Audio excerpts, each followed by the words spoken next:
Craving your next action-packed adventure? Audible delivers thrills of every kind on your command, like Project Hail Mary by Andy Weir, where a lone astronaut must save humanity from extinction, narrated with stunning intensity by Ray Porter. From electrifying suspense and daring quest to spine-tingling horror and romance in far-off realms, unleash your adventurous side with gripping titles that'll keep you guessing. Discover exclusive Audible originals, hotly anticipated new releases, and must-listen bestsellers that hook you from the first minute. Because Audible knows there's no greater thrill than the one that speaks to you. Discover what lies beyond the edge of your seat. Start your free 30-day trial at audible.com/WonderyUS. That's audible.com/WonderyUS. Mochi Health is here to help you start your weight loss journey with caring, personalized support. Meet one-on-one with board-certified obesity doctors and registered dietitians who truly listen and understand your unique needs. Eligible patients can access affordable GLP-1 medications delivered right to their door each month. No insurance? No problem. Mochi Health accepts FSA and HSA, making care accessible and affordable. And with 24/7 customer service, you'll never feel alone on your path to better health.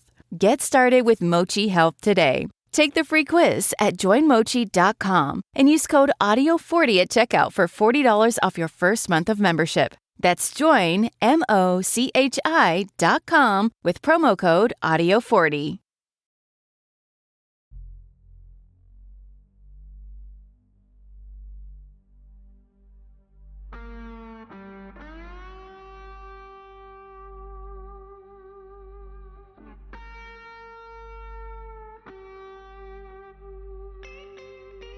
Episode 7 of The Messenger, the Rachel Cancer Scam.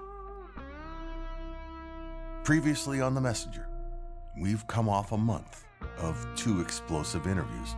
The first with the daughter formerly known as Madison, and the second with Rachel's husband, Mark. And yes, as of February of 2025, they're still married. The last couple of episodes were the recordings with Mark and Madison, and they were done over the summer of 2024. There is information, which they both refer to, that needs clarification. And that clarification would come in the months that would follow. Some of that information is still coming in at this moment. As an example, Mark mentioned Rachel running away and getting married to someone. The details of that weren't as clear then as they are now. Within the last month, we were able to track down Rachel's third husband, Brian, in Flint. This is a story Mark was talking about that happened early on. She and Mark ended up sitting on a bench in Santa Monica trying to reconcile things between them after she was caught. Over the summer of 2024, we had tracked someone down that played hockey with Bobby in Flint, where Bobby is from. A guy named Brian, spelled Bryan. He did play hockey with Bobby in Houston as well, but that Brian turned into a dead end, and the lead went cold for some months. But here's how everything came to light. Out of the blue, one day in January, after season 1 was done, I received some paperwork in the way of a record of a marriage application with Rachel's name on it, her full name and date of birth. The address tied out to an address in Houston, and there was no doubt it was Rachel.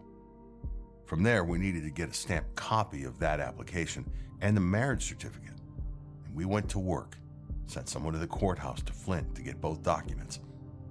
The evidence was damning. It showed that Rachel had indeed committed bigamy. It took some time to get it all together and then get with the right Brian. Brian has a common last name. Eventually, we found him, and he responded he was willing to have a phone conversation. He was very forthcoming. I was most curious about how this Brian ties into Rachel's story. The original Brian was connected to Bobby through hockey in Houston. As it turns out, this Brian was also connected to Bobby through hockey. Imagine that. Bobby brought Rachel into a bar that Brian was working in 2003. Rachel had gone to Flint to visit with Bobby. Bobby and Brian had sons that played hockey together, so there's the hockey connection. The visit and the introduction to Brian was made during the fall of 2003. Keep in mind that Rachel and Mark had been married twice at this point, first on May 27th of 2002, and it would turn out that Mark's divorce from his first wife hadn't been finalized properly, so they went back after they got that divorce handled and kept the same date. That date, May 27th in 2003, is their second anniversary.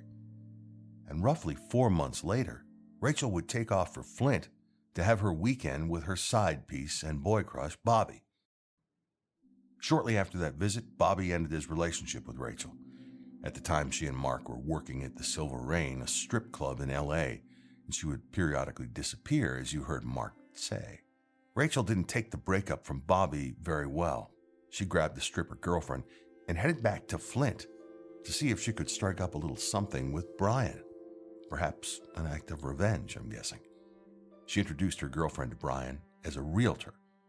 Rachel was pretending to be a college student at the time, finishing her undergraduate degree and getting ready to start law school at UCLA. Imagine that, another lie about college. But the ultimate lie was yet to come. Rachel's plan worked. She was beautiful at the time, charming, and she was what we call a pro. She worked it, and she worked Brian, and by January 26th, the marriage certificate had been filled out, and Rachel lied. She indicated that she had not only never been married before, and the recorder's office had no idea that she was actually married at that moment. The devil, as they say, is in the details. They picked out a spot, a place called Noah's Ark, and a date, February 3rd, 2004. That's a mere 9 months into her second marriage to Mark. The couple would pull the trigger, and just like that, our future felon becomes an actual felon. You see, in Michigan, bigamy is a felony, like it is in most places. In Nevada, it's also a felony. She could have been charged in both states. California, where she lives, they couldn't take an action against Rachel because she didn't marry Brian there. No one did anything, as it would turn out, and the story just gets so much worse. Rachel and Brian spent about a month together after they would marry in that 30-day courtship.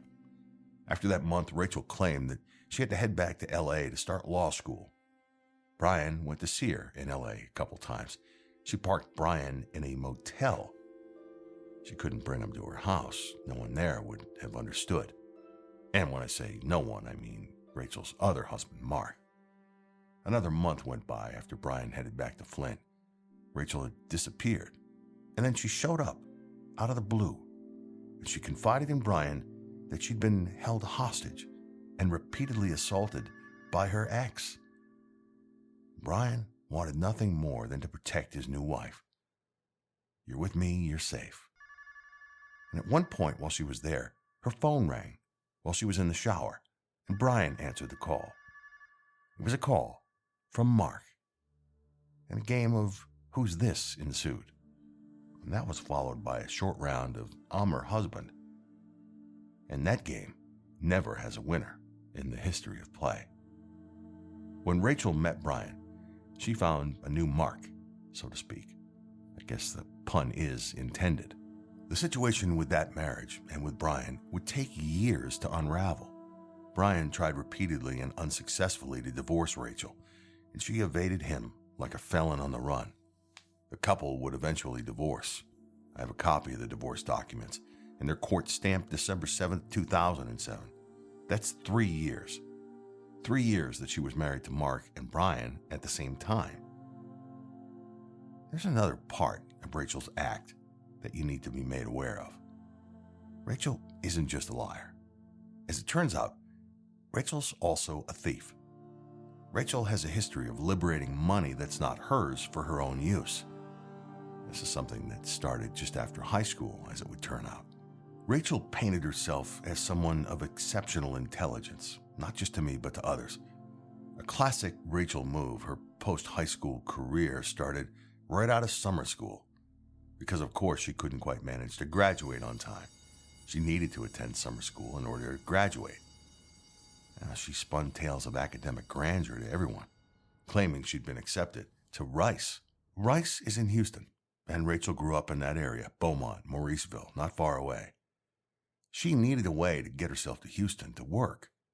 And this is where she convinced Brad, who was her boyfriend at the time, to move. She stole the ultrasound from her sister Sherry. She ripped a name off the top. And bam, Brad was going to be a dad. And regarding her request to move, he obliged. And he and Rachel packed their things and headed for Houston. Rachel's family thought she was at Rice, but that couldn't be further from the truth. Now, when they arrived in Houston, Brad found work immediately, thinking he'd be supporting his family and Rachel through college. She didn't enroll at Rice. No, she didn't take her life in that direction. She chose a different path. Instead of hitting the books, she was hitting the clubs, the strip clubs. And Rachel, ever the entrepreneur, upgraded from dancing to adult modeling as well. A little side hustle from the actual hustle. The stripping and modeling coincided with an appearance in the Miss Texas USA pageant in 1999. This is the pageant where Eva Longoria also competed.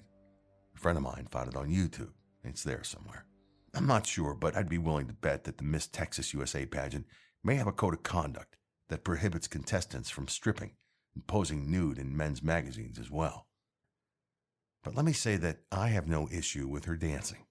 It's a legal way to make a living, and many people do it.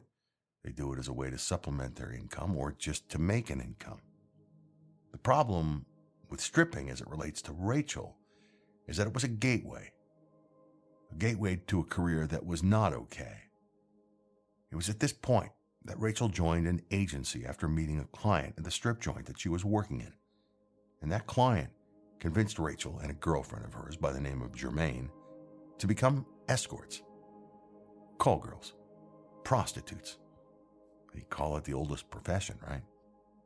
Rachel, she got a taste of the good life. She was earning extra money, a lot of extra money, for a little bit of work, an hour at a time. The problem here is that it created a conundrum of sorts for Rachel. And that conundrum is that the extra money excited Rachel, and she had a yearning for more of it. Instead of earning it through her work as an adult model, a dancer, or an escort, Rachel went out and purchased goods, and she wrote bad checks. She stole. In Texas, they refer to that as passing a hot check, and Rachel was arrested. The arrest was in 1998. It was the year after Rachel graduated high school, after completing summer school. It was a year after she scammed Brad into moving to Houston by pretending to be pregnant with his twins. And it was the year before she'd compete in that Miss Texas USA pageant. Again, I think that the organizers of that pageant would likely have not wanted anything to do with her if they knew the truth, the arrests, the stripping, the escort work, all of it. But this is before Google was Google, before anyone really did any extensive digging. And Rachel slid right through and under the radar. By the way the arrest and charge of passing a bad check worked out, those charges against her were dismissed. Rachel's not just a master of reinvention, she's a black belt in betrayal. From fake marriages and fake divorces, she's played about every role imaginable. Lawyer? Check. Nurse? Check. Victim of everything? Double check. And it doesn't end there. Our future felon once had political ambitions, as it turns out. Back in 2007 or 2008, she ran for a seat on the Santa Clarita Water Board, where she and Mark were living. In my mind, I'm picturing the campaign posters, the flyers, and the glossy photos of a concerned citizen standing up for her community, promising to be a voice of the people. I am a woman of the people. I remember actually seeing a picture she used for her campaign, wearing a blue Oxford-type shirt, dressed for success, holding what appeared to be plans in her hand. Little did I know what plans were actually in her hands and in her mind. Behind that polished image and picture, behind the scenes, Rachel wasn't exactly a pillar of integrity. This wasn't your typical grassroots campaign either. No, this was another Rachel scam. She ran for that office in between having babies and doing good deeds like working as a volunteer for the Special Olympics in Santa Clarita. What Rachel didn't end up doing with that campaign is helping the people of Santa Clarita in any way. What she did do was she became a notorious campaign fund embezzler. She was never elected, she lost. But what she didn't lose was her way to the bank. And this is where our future felon ran into trouble with the law yet again. While the voters of Santa Clarita said no thanks at the ballot box, Rachel was busy withdrawing campaign funds for her own personal use. Let me be crystal clear. She swindled money from the very people that donated to her campaign. Hard-earned money from residents who believed in her message, trusted her promises, and wanted to see her make a difference in their community.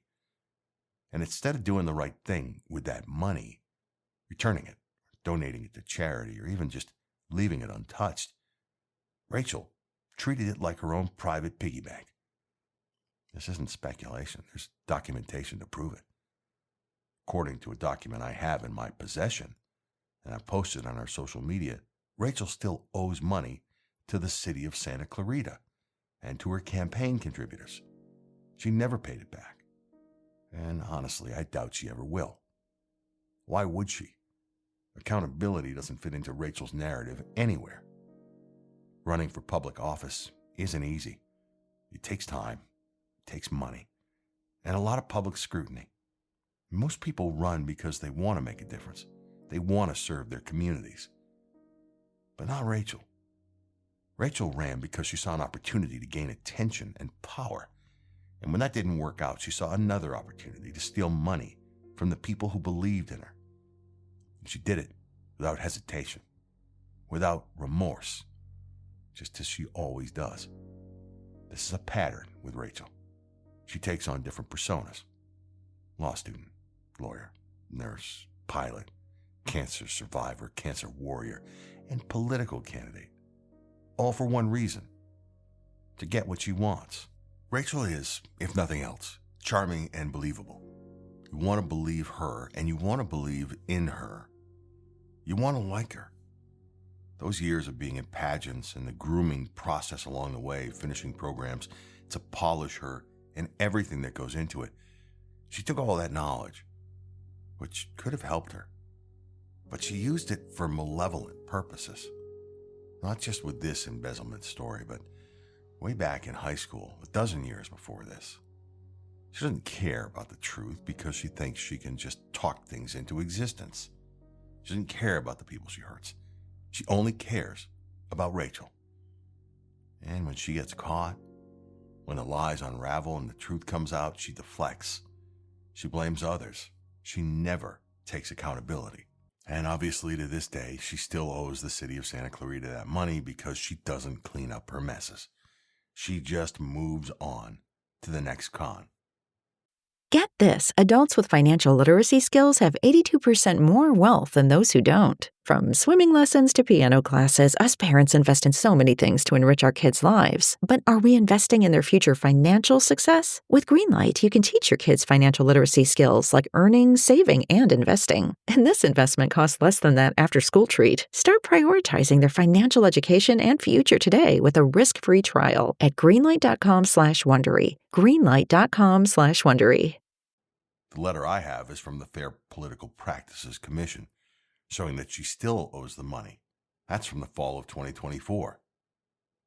I want to read you a quote from someone who found me through social media, one of the residents of Santa Clarita that donated to Rachel's political campaign back then. He said, "I thought I was contributing to someone who cared about our water resources. I was charmed by her. I couldn't believe when I was told about your story. This is the same woman that stole from us. She did this to you. It's unbelievable." He said, "I thought I was helping to elect someone who might make a difference. Instead, I was scammed by a liar who just took my money and ran." And that right there, that's an example of the impact of Rachel's lies. It's not just about money. It's about betrayal of trust. She didn't just steal campaign funds. She robbed people of faith, the faith they had in her. She stripped voters of hope. She's accomplished, and her act is polished. This was before she claimed to be in law school, by the way, before she pretended to be a nurse and fake cancer. It's just another chapter in her playbook of lies and manipulation. And it makes you wonder, if she was willing to steal from her community, from people she saw at the grocery store, at the PTA meetings, or local events, what wouldn't she do? One of the followers on our social media commented on Rachel in one of the posts I put up. Said, Rachel reminds me of that Black Crow song, She Talks to Angels. There's a line in that song that I love. She'll tell you she's an orphan after you meet her family. Rachel will tell you that she was wronged. She'll tell you that she's misunderstood and that everyone's out to get her. But the truth is that she's just a liar, just a manipulator, a thief. Not just a thief of common goods and cash and campaign funds. She's also a thief of hearts. And she never counted on this. She never thought her lies would be exposed. She never thought the world would learn her truth. But here we are, and we're just getting started. How about another story of Rachel taking money that's not hers? This one's another where she was accused of fraud. When she and I reconnected again in 2012 after the pleasantries and the platitudes, she asked me about what I was looking for. That seemed to be an easy question to answer in a way. I guess happiness was the answer. Couldn't really define it beyond that. She began sharing stories of these horrible, violent episodes with Mark. The story of her cancer and the story of her financial struggles. And I would, from time to time, give her some money. Money for a phone bill, a utility bill, and I've shared this with you in previous episodes. I never gave her much, but I'd provide a little something here and there. She told me that she was done with Mark. She had filed for divorce, but her financial situation with 4 kids was not good. Mark was not only refusing to pay for support, but he was refusing to acknowledge the divorce. She was working in Morro Bay at the Wells Fargo bank there. I began to do some research into options to see what I could do to help. I believed that there were resources out there for her in her situation. She also told me that Mark was showing up at her home a few nights a week, drunk, out of control. She would say he seems to be on something. The stories were horrific. One in particular was a story that happened when he had hit her. I ended up on the ground. I was stunned. He put his hands down my shorts, and then he pulled my top up and exposed my breasts. He burned one of my nipples. I never told anyone that story before. It was awful to hear this story. And now, knowing it was nothing more than just another lie, is just infuriating. During that time, I would sleep locked inside the bathroom with some blankets and pillows. I would sleep on the floor in constant fear. As I found various resources and organizations, she'd come back and tell me that she struck out. No luck. But what I would find out after the first season of this had been produced is that she actually did find an organization that would and did help her. That organization is called CAP SLOW, the Community Access Partnership of San Luis Obispo and Santa Barbara counties. They gave Rachel benefits totaling $27,000. About a year after those benefits stopped, after they had given her that money in monthly installments, she would be exposed. Yet again, Rachel was accused by CAP SLOW of fraud. They found out that Rachel had lied about her situation. You can find a copy of that document on our social media channels. Rachel was not, in fact, divorced from Mark, not in 2012, and not ever. She and Mark were still married. Mark was running his business and she was working as a bank teller. A bank teller that wanted more of that good life she experienced while working as an escort and a stripper when she was writing bad checks. Rachel had committed fraud, and they were on to her. They wanted their money back. They knew that she wasn't divorced. They knew that she wasn't living without a spouse or an income, or at the address she provided. She never paid. They hired a collection agency and an attorney, and they sued her. I found the original demand letter that Rachel repay the $27,000 and change, and then I went and found the lawsuit and related documents, including what's called the abstract of judgment. This is the breakout of the fees and costs of the judgment, with penalties, fees, and interest. In the spring of 21, that amount had reached $42,000. And that only gets worse because she hasn't paid. She now owes CAP SLOW and the citizens of San Luis Obispo County over $82,000. In season 1, you heard me talk about Bobby a few times. She said that she had been married to him around 2015. She painted it as a fact, a significant chapter in her convoluted life story that supposedly started after her divorce from Mark in 2012. I was married to Bobby at that time. When I began to dig into Bobby, a bunch of things didn't add up. I couldn't find any record of him. His last name was a very common one. Bobby and his family were from Paso. Bobby's father, Robert Sr., was an attorney, and after I graduated from law school, I was able to do an apprenticeship in his office. She worked for several years before moving on, she would claim. Now, according to Rachel, Bobby didn't follow in his dad's footsteps. He worked in the wine business, which is big business in Paso. She painted Bobby as a great man at the beginning, and over time, she would share the truth. Bobby was a sex addict and continuously demanded sex from me. At one point, he asked if he could share me with a friend. He did this repeatedly, and finally I gave in and agreed to participate. She claims that as Bobby became distant from her, she grew frustrated.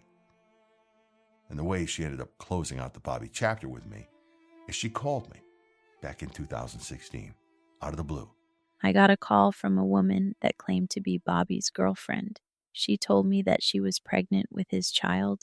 I'm stunned.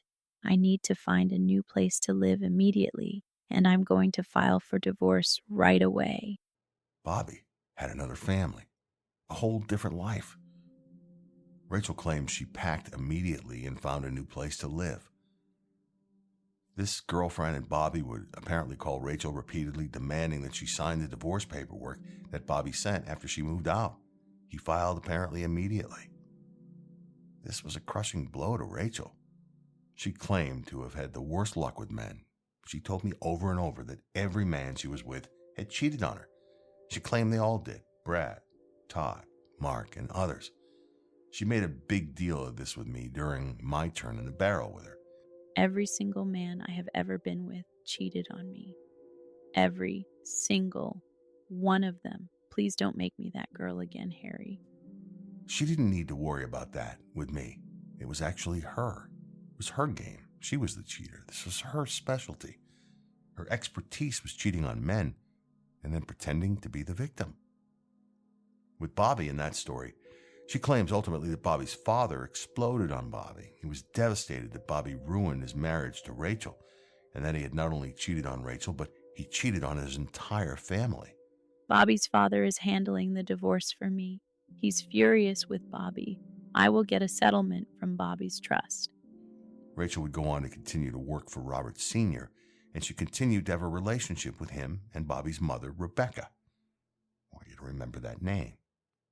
I also shared with you that Rachel told me that Bobby had been using drugs and ended up losing his life to an overdose.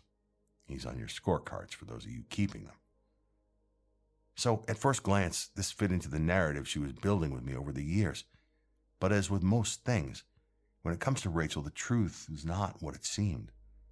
What I'd come to find out is that Bobby was alive, very much alive, and that part you know. Here's what you didn't hear in episode 7 last season, because I didn't have the information at that time. Rachel's entire story with him unraveled with a simple phone call to Bobby himself. I discussed all of this with him, including Rachel's claims. He didn't just deny it. He flat out laughed at the idea. Married to Rachel? Are you kidding me? He said. The disbelief in his voice was palpable. He went on to tell me in no uncertain terms that he had never been romantically involved with her at any point in any way. He said she's crazy. Brushed her off like she was just another name on a long list of unwanted admirers. He even referred to her as a stalker, someone who had latched onto him for reasons he couldn't explain and wouldn't let go. Rachel, as it turns out, was infatuated with Bobby, who was actually a professional athlete living in Houston during this time. She was just a fangirl, according to him. And at first, I wanted to believe him. After all, I'd been tangled up in Rachel's lies for long enough, and I knew that nothing that she said could be taken at face value at all. But then I found something that Bobby couldn't explain away. It was a photograph. That photograph is also on our social media channels. It's a picture of Bobby and Rachel, looking very involved and very happy. It's an old picture from around 2000 or 2001. In it, there's Bobby, clear as day, and standing next to him, Rachel, arms around each other. They're not standing apart. They're not at some random public event where she's photobombing him. They're clearly together. Their body language in the photo says more than Bobby ever would. They look comfortable and familiar. This isn't just a stalker standing next to her unwilling target. This is two people who know each other, who shared time and space together. So why was Bobby so quick to deny it? The photo to me is more irrefutable evidence that something happened between them, whether Bobby wants to admit it or not. It's a tangible piece of proof in a story that up until now has been built almost entirely on Rachel's words that are notoriously unreliable. This wasn't just a passing encounter. They knew each other, and I suspect that whatever happened between them was something that Bobby needs to keep buried. At one point, Rachel sent me a picture of Bobby's father that she claimed she took. I sent that picture to Bobby after he and I were in touch, and his response, "Holy shit, that's my dad." I also found a picture of Bobby's mom, who he was married to while he was with Rachel. After I found the picture, I sent it to him, told him I wanted to discuss it. I never heard from Bobby again. Bobby did tell me, by the way, that his mom and dad were still alive, still very much alive. Rachel killed all three of them off, Bobby, his dad, and his mom. She gave his dad COVID, gave his mom cancer, and that was the end of that. By the way, his first wife, her name is Rebecca. That's the thing about digging into someone's past. You always uncover more than anyone wants you to. If you think back to the story I told you about Rachel claiming that her youngest daughter had attempted self-harm during the week of Thanksgiving in 2021, back in episode 2 of the first season, she claims that while she and her daughter were in the hospital, that Bobby's parents were actually at her home helping the girls celebrate Thanksgiving, make dinner, and spend the day. This relationship with Senior and Rebecca is so important, not just to me, but to the girls as well. I'm grateful to have them in my life still. This history of deception stretches back decades, all the way back to her teen years. In fact, her tendency to lie and cheat has been a constant theme throughout her life, from her first serious relationships to her marriages. Take the alleged divorce to Mark in 2012, for an example. According to Rachel, that divorce marked a turning point in her life. She spun it as a fresh start, a new chapter. But like everything else, the truth is murkier than she'd have you believe.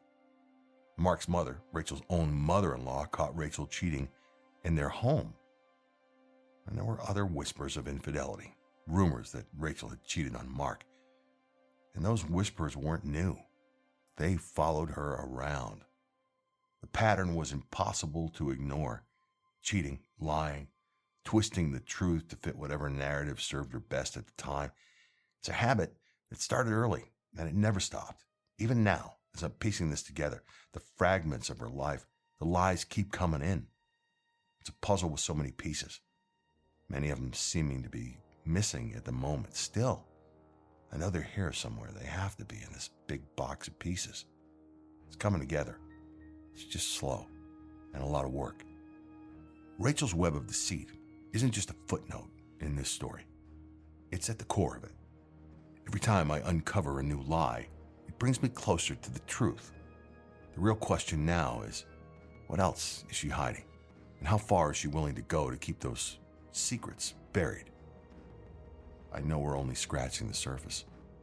At one point, one of her coworkers at American Airlines said to me, "With everything you know about Rachel and everything that you're finding out, can you imagine what you don't know?" I don't know, maybe it's an iceberg, and I've only seen what's above the water.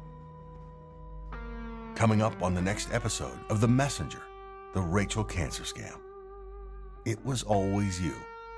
You'll hear about that line she always used on me, its origins, what it meant to me, and what I thought it meant to her. Next time on The Messenger, the Rachel cancer scam.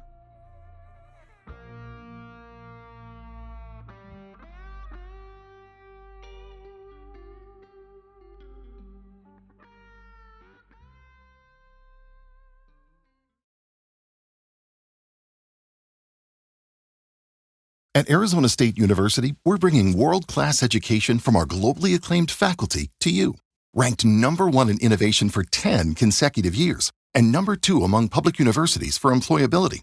ASU isn't just ahead of the curve, it's creating new paths to success. Earn your degree from the nation's most innovative university. Online, that's a degree better. Explore more than 300 undergraduate, graduate, and certificate programs at asuonline.asu.edu.